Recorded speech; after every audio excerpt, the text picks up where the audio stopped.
السلام علیکم۔ دیکھیے بچوں، فورٹ ولیم کالج پر دو تین طرح سے سوال پوچھا جا سکتا ہے۔ اب 40 نمبر کا پیپر ہے تو 3 نمبر میں بھی سوال آ سکتا ہے، 5 نمبر میں بھی آ سکتا ہے، اور اس کے قیام کی تاریخ سے متعلق 1 نمبر میں بھی سوال پوچھا جا سکتا ہے۔ سوال کسی بھی طرح پوچھا جائے، فورٹ ولیم کالج پر ایک نوٹ لکھیں، یا فورٹ ولیم کالج کی ادبی خدمات لکھیں، یا فورٹ ولیم کالج کے مقاصد کیا تھے، تو آپ انہی تمام باتوں کو جمع کریں گے اور یہ سارا لکھیں گے۔ ایک چیز، سب سے پہلے آپ اس کا آغاز، ہیڈنگ ڈالیں گے آغاز، اور اس میں آپ بتائیں گے کہ جنرل یا جناب ویلیزلی کے حکم سے فورٹ ولیم کالج کا قیام 4 مئی 1800 کو کلکتہ کے اندر کیا گیا۔ اس کا جو آغاز ہوا ہے، اس کی جو شروعات ہے، وہ ہم تلاش کرتے ہیں، جس کی جو تاریخ درج کی گئی ہے قیام کی، اسٹیبلشمنٹ کی، وہ 4 مئی 1800 ہے۔ اس کے بعد آپ ہیڈنگ ڈال سکتے ہیں فورٹ ولیم کالج کے مقاصد، یعنی اس کو کیوں قائم کیا گیا۔ تو ایک بات ذہن میں رکھیں، بنیادی طور پر اس کا جو مقصد تھا وہ سیاسی تھا۔ اس کو اس لیے قائم نہیں کیا گیا تھا کہ اس کے ذریعے سے اردو زبان یا ہندوستان کی اور دوسری مقامی زبانوں کی خدمت اور ترقی کی جائے گی۔ انگریزوں کا یہ مقصد کیسے ہو سکتا ہے بھلا؟ ان کا مقصد اپنا سیاسی تھا۔ اب آپ غور کریں کہ اگر کسی کو کسی جگہ کچھ لوگوں پر حکومت کرنی ہے اور وہ ان لوگوں کی زبان، تہذیب، رہن سہن، کھان پان، مذہبی عقائد سے واقف نہ ہو، تو حکومت کرنے میں خاصی دقت آئے گی، اور جن لوگوں پر حکومت کی جا رہی ہے ان کو بھی لگے گا کہ یہ لوگ باہر کے ہیں، انہیں ہمارے اوپر حکومت کرنے کا کوئی حق نہیں، کیوں یہ ہمارے اوپر حکومت کر رہے ہیں۔ اسی لیے انگریز افسران کو، ملازموں کو یہ ضروری سمجھا گیا انگریز بادشاہوں کی طرف سے کہ ان کو ہندوستانی زبانیں، یہاں کی تہذیب، ان لوگوں کے مذہبی عقائد وغیرہ کے بارے میں بنیادی معلومات ہونی چاہیے۔ یہ اب تک فورٹ ولیم کالج کے قیام سے پہلے یہ تربیت انگلینڈ میں دی جاتی تھی، وہیں پر ان کو سکھایا جاتا تھا۔ اس کو قائم کر کے اب وہ ٹریننگ، وہ تربیت یہاں دی جانے لگی۔ تو بنیادی مقصد ہندوستان میں انگریزی حکومت کو مضبوط کرنا تھا، انتظامات کو آسان بنانا تھا۔ وہ کیسے کہ افسران کو، ملازموں کو، ان لوگوں کو مقامی تہذیب، مقامی زبان، بول چال کی زبان سکھا دی جائے تاکہ حکومتی کام کاج آسانی سے ہو سکے۔ انگریزوں کا خیال تھا کہ جب تک وہ انگریز ہندوستانیوں کی زبان، رسم و رواج، مذہبی عقائد، روایتیں ان سے واقف نہ ہوں گے، ان کو اچھی طرح نہ سمجھیں گے، وہ اچھے طریقے سے یہاں حکومت نہیں کر سکتے، حکومت کے کام کاج میں دقتوں کا سامنا کرنا پڑے گا۔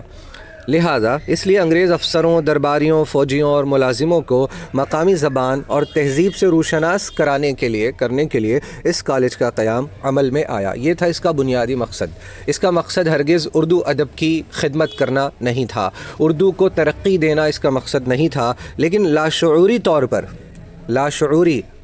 بغیر سوچے سمجھے یہ اردو کی خدمت کر بیٹھا، یہ کالج اردو کی خدمت کر بیٹھا۔ وہ کیسے؟ اب ہم اس کو سمجھتے ہیں کہ ادبی خدمت اس سے کیسے ہو گئی۔ دیکھیے، آپ جو درسی کتابیں آپ پڑھتے ہیں، NCERT کی کتابیں آپ کو پڑھائی جاتی ہیں مختلف سبجیکٹس کی، وہ خاص طور پر تعلیم دینے کے لیے تیار کی گئی ہیں۔ وہ یوں ہی بازار سے کوئی بھی کتاب لے کر اسکول میں پڑھانا شروع کر دیا، ایسا نہیں ہوتا۔ نصاب، سلیبس بنایا جاتا ہے، چیپٹرز اس میں شامل کیے جاتے ہیں، اس کو اسپیشل لوگوں سے لکھوایا جاتا ہے، تیار کرایا جاتا ہے۔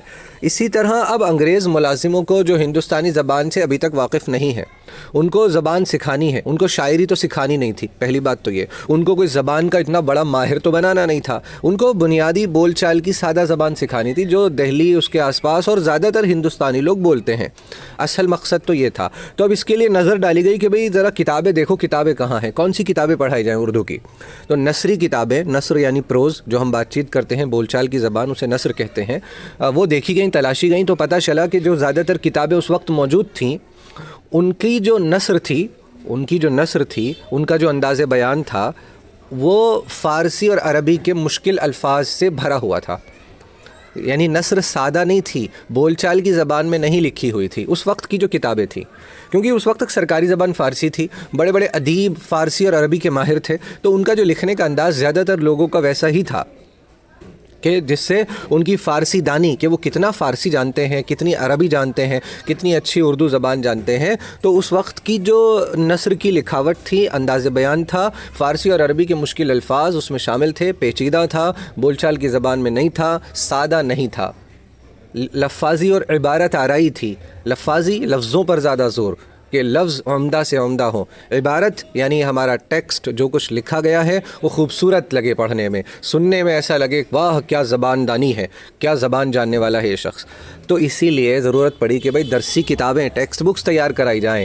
تو الگ الگ ہندوستان کے علاقوں سے رائٹرز کو یعنی مصنفین کو بلایا گیا، آئیے بھائی کون کون ہمارے کالج سے کام کرنا چاہتا ہے کالج کے ساتھ، اس مقصد سے کتابیں تیار کرنی ہے. الگ الگ علاقوں سے، مختلف علاقوں سے لوگ پہنچے، اس میں میر امن پہنچے، حیدر بخش حیدری پہنچے، میر بہادر علی حسینی پہنچے، اس طرح بہت سارے نام ہیں جو وہاں پہنچے اور انہوں نے وہاں جا کر کتابیں تیار کی. اب نئی کتابیں لکھوانے کے بجائے زیادہ بہتر یہ سمجھا گیا کہ پہلے سے جو فارسی عربی میں داستانیں موجود ہیں اور دوسرے تذکرے موجود ہیں اور کتابیں موجود ہیں کہانی وغیرہ کی، انہی کا ترجمہ آسان بول چال کی زبان میں کر دیا جائے. ٹھیک، تو اسی لیے ترجمے کیے گئے اور ہم دیکھتے ہیں کہ ترجمے میں ایک بہت اہم ترجمہ آپ نے سنا ہے باغ و بہار. یہ داستان ہے باغ و بہار، میر امن کی لکھی ہوئی ہے. تو اس میں بہت اس داستان کو دہلی کی عام بول چال کی زبان، جو اردو بول چال کی زبان تھی، لوگ جس کو بولتے تھے اس زبان میں ترجمہ کیا گیا ہے.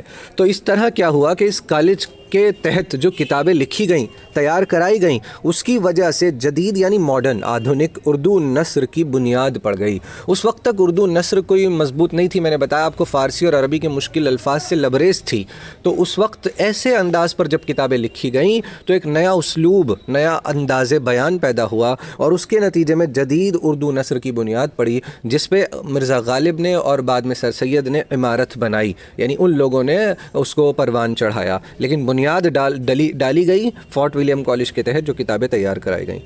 فورٹ ولیم کالج سے پہلے اردو نثر کی کوئی کتاب بول چال کی آسان زبان میں موجود نہ تھی. اس لیے یہ کہنا بے جا نہ ہوگا، غلط نہ ہوگا کہ جدید اردو نثر کی بنیاد فورٹ ولیم کالج میں پڑی. چنانچہ کالج کی تصنیفات نے، یعنی کالج سے جو کتابیں لکھی گئیں کالج کے تحت، زبان اور بیان کا سانچہ ہی بدل دیا اور بول چال کی زبان میں سادہ انداز میں کتابیں تیار کرائی گئیں جو انگریزوں کو بہتر طریقے پر اصل ہندوستانی زبان سے واقف کرا سکے.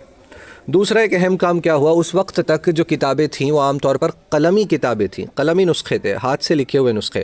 اب اس کو زیادہ تعداد میں بھی نہیں لکھا جا سکتا، مہنگا بھی ہوتا ہے. عام لوگوں کی پہنچ تک بہت سی کتابیں اس وجہ سے نہیں تھیں، قلمی نسخے ہوتے تھے بہت چنندہ جگہوں پر، چنندہ لوگوں کے پاس. تو اب ضرورت پڑی کہ بھئی زیادہ کتابیں چاہیے، کہاں سے لائیں؟ تو چھاپا خانہ، پرنٹنگ ہاؤس کھولا گیا. فورٹ ولیم کالج میں پرنٹنگ ہاؤس کھولا گیا. اردو کا ٹائپ بنایا گیا تاکہ ایک بار ڈائی بنا کر زیادہ کثیر تعداد میں کتابوں کو چھاپا جا سکے. اس سے بہت فائدہ ہوا. اس سے فائدہ یہ ہو کہ کتابیں عام لوگوں تک پہنچی، ہزاروں کی تعداد میں کتابیں چھپنے کا راستہ کھل گیا. اب اردو ادب کو عام لوگوں میں پہنچایا جا سکتا تھا. عام لوگ جو ابھی تک اہم کتابوں سے، اردو ادب کی کتابوں سے دور تھے، اب ان کے لیے یہ آسان ہو گیا. جب اس طرح کتابیں چھپنے لگیں تو کتابوں کو حاصل کرنا جو ابھی تک بہت مشکل تھا، مہنگا تھا، اب آسان ہو گیا. تو ہندوستان میں اردو ٹائپ کا پہلا چھاپا خانہ کھولا گیا اور اس کے ذریعے سے بہت سی کتابیں جو وہاں پر تیار کرائی گئی تھیں، لکھی گئی تھیں، ان کو چھاپا گیا اور ان کی پہنچ عام لوگوں تک بھی ہو گئی. اس میں آپ یہی ایڈ کریں گے. اس کے بعد آپ اہم مصنفین اور تصنیفات بھی لکھیں تو زیادہ بہتر ہے. میں نے یہاں نہیں لکھا ہے. اہم مصنفین یعنی اس کالج سے جڑے ہوئے اہم رائٹرز اور ان کی تصنیفات، ان کی لکھی ہوئی کتابیں، جس میں آپ جان گلکرسٹ کو جانتے ہیں. جان گلکرسٹ انہوں نے ہندوستانی لغت لکھی. جان گلکرسٹ جو اردو ڈپارٹمنٹ کے ہیڈ تھے، شعبہ اردو کے صدر بنائے گئے پہلے، انہوں نے ہندوستانی زبان یعنی اردو زبان کی لغت لکھی، لغت تیار کری. اس کے علاوہ ایک اہم مصنف ہیں میر امن دہلوی، جن کی داستان باغ و بہار کا بھی میں نے ذکر کیا. اس کے علاوہ حیدر بخش حیدری یہ فورٹ ولیم کالج کے تحت انہوں نے سب سے زیادہ کتابیں تیار کی ہیں اور اس میں قصہ حاتم طائی، قصہ یعنی کہانی، قصہ حاتم طائی آپ نے سنا ہے، یہ داستان ہے، آرائش محفل کے نام سے ترجمہ کیا تھا، اس کا قصہ حاتم طائی بھی نام ہے. اور اس کے علاوہ آپ طوطا کہانی، جس میں ایک طوطا جو ہے بادشاہ کو یا شہزادے کو کہانیاں سناتا ہے. ان 3 رائٹرز کا آپ ضرور ذکر کریں. اگلی ہیڈنگ اہم مصنفین اور ان کی تصنیفات. مصنفین، ٹھیک ہے. تو اس میں جان گلکرسٹ، میر امن اور حیدر بخش حیدری. اس طرح آپ لکھیں گے تو انشاءاللہ اگر 5 نمبر کا سوال آتا ہے آپ کو پورے 5 نمبر حاصل ہو جائیں گے. شکریہ.